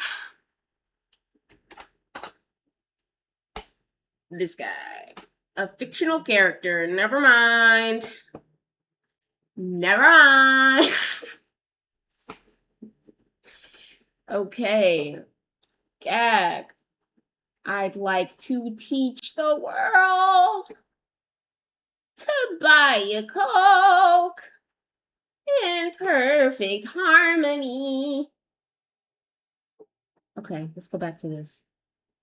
Treat recycling as if everyone who does it is single-handedly preventing a plastic straw from ending up in a sea turtle's nose. You did it, man! We won! But that slogan is written the way it is for a reason. It's written in order of importance. If you want to help the environment, by far the single best thing you can do is reduce the amount of trash you make. If you don't want the planet to be filled with waste, don't make the waste in the first place. Beyond that, the next best thing you can do is to reuse the waste that you create. And I'm not talking about that 5-minute craft reuse. I turn these bottle caps into jewelry. I'm not doing that. I'm a grown man. I don't just own a glue gun. It's kind of crazy how underrated reusing things is. We'll talk about this more later, but Americans have been taught to believe that reusing things is for poor people. Historically, though, every culture and every people have always reused everything they can. So, in thinking about ancient Greek sculptors, their favorite material to use was bronze. And the reason that we only have a few of these left, they got melted down to make implements of war. Egyptian kings would wait for previous monuments to maybe fall into a little bit of disrepair, and they would knock them down, and they would use those pieces to build their own monuments. Sometimes the Romans would take their sculptures, and they would recarve them into the sculptures of later emperors. If you grew up in a melanated household, then you know that just because a container that used to hold food is now empty, it does not mean its life is over. I'll be the first to admit this. I used to be embarrassed when we'd have people over and I'd have to explain to them that we used the empty Greek yogurt containers from Costco as cups. Well, I wasn't embarrassed at first. It wasn't until somebody who wasn't in my family came to my home, saw what was happening, explained to me that their family doesn't do this, that it immediately clicked, yeah, of course nobody else does this. This looks weird. But looking back, objectively, this looks weird. It shouldn't be viewed as weird because we used that container 50 times longer than it was intended to be used. We saved them from going into a landfill prematurely. That is, of course, until I put it in the microwave and it became immediately unusable because, of course, it was a Greek yogurt plastic container. It can't handle that heat. But sometimes, despite your best efforts, you end up with plastic that you just don't know what else to do with. Then, and only then, is when the last R comes in. Recycling. The idea that some company or organization could take your trash and turn it into anything your heart desires. It's the most magical of the 3 R's. Magical in the sense that it's not real. That isn't to say recycling doesn't work for anything. There are actually a number of materials that recycle rather well. Aluminum, for example, is considered infinitely recyclable, meaning you can recycle it over and over and over again and it won't break down in quality. In fact, of all aluminum that has ever been produced, 75% of it is still in circulation today. Now, you compare that to plastic that actually breaks down every time you recycle it. And of all the plastic that's ever been produced, 70% of it has been discarded. In fact, generous estimates say that only 10% of all plastic has ever been recycled once, and only 1% ever gets recycled twice. I think the main thing that makes recycling super difficult is that it doesn't arrive at the facility in perfect condition, organized by color and material. It comes in one gray blob, and there is almost surely animal and or human feces in the mix. And even the stuff that isn't fecal matter, a good portion of those materials shouldn't be in that pile. Recycling rules get so confusing because, first of all, you need to know what type of plastic it is because not all plastics can even be recycled. Second, did you know you have to clean the plastic before you put it in the bin? Some packaging materials, even if it has the recycling symbol on the front, some recycling plants can't accept it. And I would love to sit here and tell you all the ins and outs of what can and can't be recycled. I really wanted to make it work. I come up with a bit where I was gonna get a scroll and be like, hear ye, hear ye. I can't do that because recycling rules change everywhere. Everywhere you go, there's a new set of instructions. The ones in my area are different from the ones in your area and the next guy's area and the next guy after that. And despite all that effort, most plastics just end up in a landfill or being burned in an incinerator. So how did we come up with such an ineffective system? Well, to understand that, you're gonna have to... So you're pretending you're this businessman from the 50s and you work in the plastic industry and your entire job is just to make money. You know, one of the reasons life sucks now is because you can't own anything anymore because everything is a subscription. Sure, I could make some money selling you something once, but I could make more money if I sold it to you once a month for the rest of your life. But how am I gonna get you to buy more plastic? I just spent all this money advertising how durable it is and how it basically lasts forever. People know you don't need any more plastic. What am I supposed to... What if I just told you the opposite? Imagine you're in a room with the most boring old white men that you can think of, and then the main old white guy is in the center, and he's like, okay guys, if we want to make money, we have to convince the public to throw away the plastic. And everybody was like, what's this guy talking about? And the main guy is still up front, he's all like, you guys, listen, glass and metal are expensive and heavy and breakable, but plastic is made of oil, so obviously it costs basically nothing. And then one guy raises his hand, he's like, wait, I thought oil was basically like black gold, and every country on earth is fighting for it literally all the time. And the main guy's like, shut up, it's not important. Nobody knows how both those things are true. This is just the way the world works. It's light, it's cheap, and we have more than enough to sell. If we just convince them to throw away the plastic stuff they already have, I promise you we will all make so much money. And remember, that's your job. That scenario wasn't really an exaggeration. At a 1956 annual conference for the plastics industry, Lloyd Stouffer, an editor of a trade magazine, literally told plastic executives their future is in the trash can. But there was a problem. This was the 50s. These people lived through the Great Depression, where they used dresser drawers as baby cribs, and they made the most insane recipes with any food they could find. You know that one guy on TikTok from 3 years ago who used to make all those recipes from the 30s? That was depression food, not the feeling, the time period. Although you may confuse it to be the same thing because they couldn't afford fruit, so when they made apple pies, it wasn't with apples, it was with crackers and water. This era of Americans was not used to the idea that you buy something, use it one time, and immediately get another one. That would be like if I invited you over for dinner and we were eating off glass plates, and at the end of the night you asked me if I want you to put your plate in the sink, and I just told you, nah, just throw it away. What are you talking about? And again, you were just telling the public how plastic throw is it out, basically man. indestructible. So why would they just... I'm so gagged. Okay. I'm not gonna lie to you guys. I'm tired. I'm tired. And I hurt my knee. But that hurt. Okay. I thank you guys for coming to today's stream. Hopefully tomorrow, I'm still getting used to this new time, I'm not gonna lie. Hopefully tomorrow I'll be a little bit more talkative, a little bit more energy. I just, man, these last 2 days, man, this 10 o'clock time period or time slot's hard for me. I don't know why. It's just difficult. But thank you guys for checking me out. I'll see you guys in the next one. Stay cool. Love you. Bye.